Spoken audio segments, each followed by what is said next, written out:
Hello, good morning students. Welcome to my channel. Today in this class we are going to read chapter 2, My Early Home of your book, Communicate with Cambridge. This is given on page number 14. Let's start with warm-up exercise. Solve this crossword using the clues. एक crossword puzzle दी है और side में clues दिए हैं. आपको इन clues की help से क्रॉसवर्ड पजल को कंप्लीट करना है. First is a female horse is called a mare. Second, a young male horse is called a colt. Third, a young female horse is called a filly. Fourth, a small horse is called a pony. 5. When a horse runs fast, it gallops. 6. When a horse runs slow, it trots. So students, you can fill this crossword puzzle. Now let's read the chapter. This story has been taken from the novel Black Beauty by Anna Sewell. Anna Sewell द्वारा लिखी गई novel Black Beauty से लिया हुआ अंश है. The narrator is a handsome black horse named Black Beauty. और इस स्टोरी को नरेट कौन कर रहा है? एक ब्लैक हॉर्स है जिसका नाम है black beauty. He spends his early childhood in a pleasant meadow where he is treated with kindness. वो अपना बचपन बिताता है एक अच्छे से घास के मैदान में जो उसे पसंद है, जहां पर उसके साथ बहुत अच्छा व्यवहार किया जाता है, दयालु वाला व्यवहार किया जाता है, दया से भरा हुआ. Then he is sold and he has many different masters. और फिर उसे बेच दिया जाता है और फिर उसके कई अलग अलग मालिक होते हैं. Some kind, some cruel, some foolish. उनमें से कुछ तो दयालु हैं, कुछ क्रूअल है, क्रूर है और कुछ foolish यानी मूर्ख है, बेवकूफ है. The story brings out how animals like human beings have feelings and that they ought to be treated with love and affection. Story, ये कहानी ये बताती है कि कैसे एनिमल्स की भी हम मनुष्यों की तरह फीलिंग्स होती हैं, भावनाएं होती हैं और वो भी चाहते हैं कि उनके साथ कोई लव और अफेक्शन यानी प्यार और स्नेह से पेश आए. Let's start. The first place that I can remember well is a large pleasant meadow with a pond of clear water in it. Black Beauty horse ही इसका नरेटर है, तो वो कहता है कि वो सबसे पहली जगह जो मुझे याद है वो है एक बड़ा सा घास का मैदान और जहां पर पानी का, साफ पानी का एक तालाब है. Some shady trees leaned over it, जिसके ऊपर कुछ छायादार वृक्ष हैं. And rushes and water lilies grew at the deep end. और उसकी गहराई में रशेस कहते हैं लंबी लंबी घास है और वाटर लिलीज उगी हुई है. Over the hedge on one side.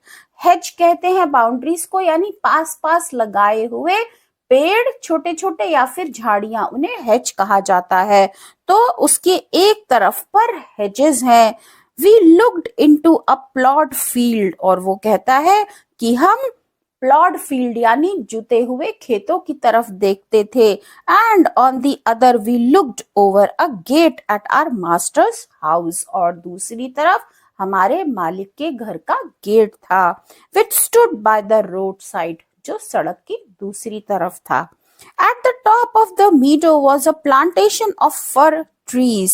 और उस घास के मैदान के ऊपरी छोर पर थे फर के ट्रीज, देवदार के वृक्ष लगे हुए थे. And at the bottom a running brook with steep banks. और साथ ही साथ उसके जो गहराई वाला हिस्सा था वहां पर थी एक छोटी सी नदी और जिसके किनारे थे स्टीप यानी कम गहरे हुए किनारे थे और एक पानी का स्रोत था, छोटी नदी बहती थी. While I was young, I drank my mother's milk. और ब्लैक ब्यूटी कहता है कि जब मैं छोटा था तो मैं अपनी माँ का दूध पीता था. As I could not eat grass, क्योंकि मैं घास नहीं खा सकता था. In the daytime, I ran by her side and at night I lay down close to her. और दिन में मैं उनके साथ ही दौड़ता था और रात को उनके ही बगल में सो जाता था. When it was hot, we used to stand by the pond in the shade of the trees. और जब गर्मी होती थी तो तालाब के किनारे जो बड़े बड़े वृक्ष थे हम उनकी छाया में खड़े हो जाते थे. हम कौन? यहाँ पर ब्लैक ब्यूटी हॉर्स और उसकी माँ. And when it was cold, और जब ठंड होती थी, we had a nice warm shed near the plantation.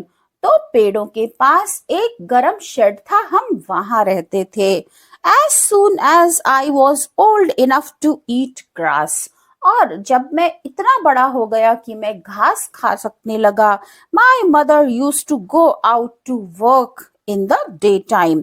मेरी माँ दिन में काम के लिए जाने लगी and come back in the evening, और वो शाम को आती थी. There were 6 young colts in the meadow besides me. Black beauty कहता है कि मेरे अलावा 6 और कोल्ट्स थे, घोड़े के बच्चे थे वहां पर घास के मैदान में. They were older than I was. वो मुझसे बड़े थे. Some were nearly as large as grown-up horses. कुछ तो इतने बड़े थे जैसे कि बड़े घोड़े हों. I used to run with them. मैं उनके साथ दौड़ता था. एंड हैड ग्रेट फन, और बहुत मजा आता था. We used to gallop together round and round the field. Gallop कहते हैं घोड़े की तेज दौड़ को. तो हम खेतों के चारों तरफ तेज दौड़ते थे. As hard as we could go. जितनी तेज हम भाग सकते थे हम उतनी तेज भागते थे. Sometimes we had rather rough play, और कभी कभी हम बहुत रफ गेम खेलते थे, मुश्किल गेम खेलते थे. For they would frequently bite and kick, क्योंकि वो जो बाकी कोल्ट्स थे जो उससे बड़े थे वो अक्सर उसे बाइट करते थे और किक करते थे. बाइट यानी काटते थे और किक लात मारते थे. वन डे, एक दिन, when there was a good deal of kicking, my mother whinnied to me to come to her and then she said, एक बार जब कुछ ज्यादा ही जोर से एक दूसरे को लात मारने का गेम हो रहा था तो मेरी माँ ने मुझे बुलाया और कहा, I wish you to pay attention to what I am going to say to you. मैं चाहती हूँ कि जो मैं तुम्हें कहने जा रही हूँ तुम उस पर ध्यान दो. The colts who live here are good colts. वो colts जो यहाँ रहते हैं, घोड़े के बछड़े जो यहाँ रहते हैं, वो सब अच्छे हैं. But they are cart horse colts. लेकिन वो घोड़े गाड़ी में चलने वाले बछड़े हैं. And of course they have not learned manners. और इसीलिए उन्होंने manners नहीं सीखे हैं, अच्छे तौर तरीके उन्हें नहीं आते हैं. You have been well bred and well born. तुम बहुत अच्छी नस्ल के घोड़े हो और अच्छे घर में पैदा हुए हो. Your father has a great name in these parts. इन हिस्सों में तुम्हारे पिता का बहुत नाम है. And your grandfather won the cup 2 years back at the Newmarket races. और तुम्हारे ग्रैंडफादर ने न्यू मार्केट की रेस में 2 बार कप जीता है. Your grandmother had the sweetest temper of any horse I ever knew. और मैं जितने भी घोड़ों को जानती हूँ उन सब घोड़ों में जो तुम्हारी ग्रैंडमदर है उनका स्वभाव सबसे प्यारा है, सबसे मीठा स्वभाव है. And I think you have never seen me kick or bite. और मुझे लगता है कि तुमने मुझे कभी किसी को काटते हुए या लात मारते हुए नहीं देखा है. I hope you will grow up gentle and good.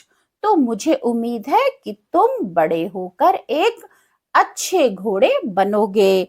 And never learn bad ways. और कभी भी गलत तरीके नहीं सीखोगे. Do your work with a good will. अपने सारे काम अच्छी भावना से करो. Lift your feet up well when you trot. Trout कहते हैं धीरे धीरे चलने को. तो उसकी माँ सिखाती है कि जब तुम धीरे धीरे चलो तो अपने पैर अच्छे से उठाओ. एंड नेवर बाइट और किक इवन इन प्ले. और यहाँ तक कि खेल खेलते हुए भी किसी को लात ना मारो और ना ही कभी किसी को काटो। I have never forgotten my mother's advice. Black beauty कहता है कि मैंने अपनी माँ की सलाह का हमेशा पालन किया, मैं उसे कभी नहीं भूला। I knew she was very wise and our master thought a great deal of her. मुझे पता है कि मेरी माँ बहुत बुद्धिमान थी और हमारे जो मास्टर थे, जो स्वामी थे, वो उनको बहुत पसंद करते थे। Her name was Duchess. उनका नाम था Duchess, but he often called her pet. लेकिन जो हमारे मालिक थे वो उन्हें डचेस ना कहकर अक्सर पेट नाम से बुलाते थे। Our master was a good kind man. हमारे जो मालिक थे वो अच्छे और दयालु व्यक्ति थे। He gave us good food, good lodging and kind words. उन्होंने हमें अच्छा खाना देते थे, अच्छा आवाज रहने की जगह देते थे और अच्छे शब्दों से, प्यार भरे शब्दों से बुलाते थे। He spoke as kindly to us as he did to his little children. वो हमसे इतने प्यार से बोलते थे जैसे वो अपने छोटे बच्चों से बोलते थे। We were all fond of him. हम सब उन्हें बहुत पसंद करते थे। And my mother loved him very much. और मेरी माँ उन्हें बहुत प्यार करती थी। When she saw him at the gate, जब वो उन्हें गेट पर देखती थी, she would neigh with joy and trot up to him. तो वो खुशी से हिनहिनाती थी और धीरे धीरे चलकर उनके पास चली जाती थी। He would pat and stroke her and say, और वो उन्हें प्यार से थपकी देते थे, सहलाते थे और कहते थे, well old pet, and how is your little ducky? well old pet यानी पेट, तुम्हारा डाकी कैसा है? डाकी कहा गया है ब्लैक ब्यूटी के लिए। I was a dull black, so he called me डाकी। अब ब्लैक ब्यूटी बताता है कि मेरा रंग बहुत काला था तो इसलिए वो मुझे डाकी बुलाते थे। Then he would give me a piece of bread which was very good. और फिर वो मुझे खाने के लिए रोटी का टुकड़ा देते थे जो बहुत अच्छी होती थी। And sometimes he brought a carrot for my mother. और कभी कभी वो माँ के लिए गाजर लाते थे। She would eat hers with relish. और माँ उसे बड़े चाव से खाती थी। All the horses would come to him, but I think we were his favorites. फिर वो बताता है कि सभी घोड़े उनके पास आते थे, लेकिन मुझे लगता है कि हम उनके फेवरेट थे। My mother always took him to the town on a market day in a light gig. Gig कहते हैं दो पहिए वाले घोड़े गाड़ी को। तो ब्लैक ब्यूटी बताता है कि जिस दिन बाजार होती थी, मार्केट का दिन होता था, मेरी माँ उन्हें दो पहिए वाली गाड़ी में बिठाकर ले जाती थी। There was a plough boy, और एक प्लॉ बॉय खेत जोतने वाला एक लड़का था जिसका नाम था Dick, who sometimes came into our field to pluck blackberries from the hedge. जो कभी कभी किनारों से ब्लैकबेरीज तोड़ने आता था हमारे खेतों में।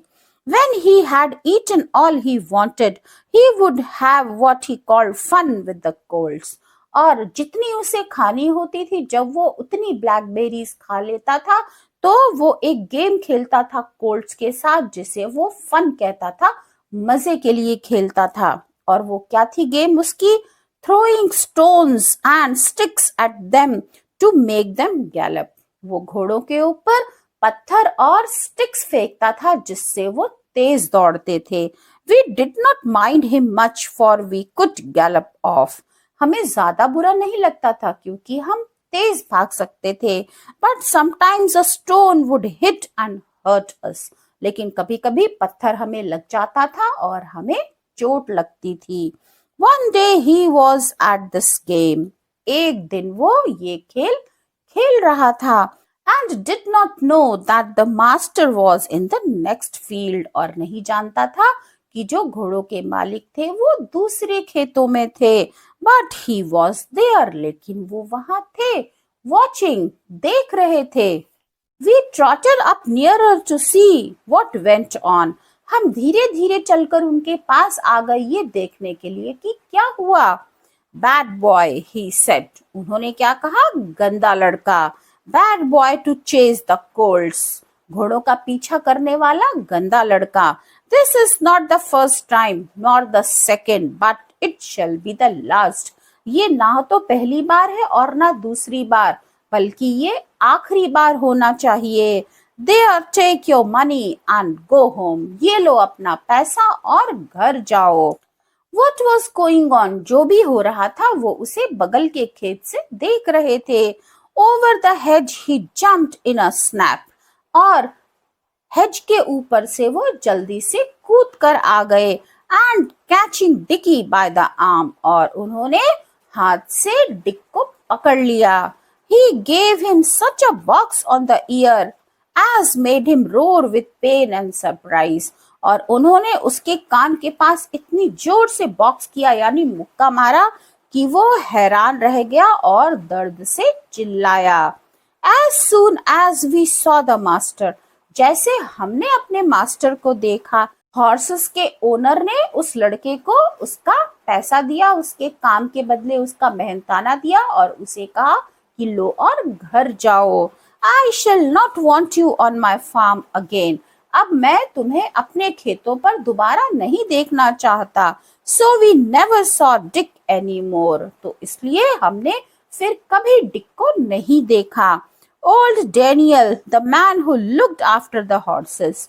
Old Daniel, उसका नाम था वो आदमी जो घोड़ों की देखभाल करता था. Was just as gentle our master. So we were well off. वो हमारे मास्टर की तरह, हमारे मालिक की तरह ही जेंटल आदमी था, अच्छा आदमी था. तो इसलिए हम सब बहुत कंफर्टेबल थे. So students, this was the chapter. I hope you have understood. If you like the video, then don't forget to press on like, comment, share and subscribe my channel. See you soon. Till then, bye bye. Have a good day.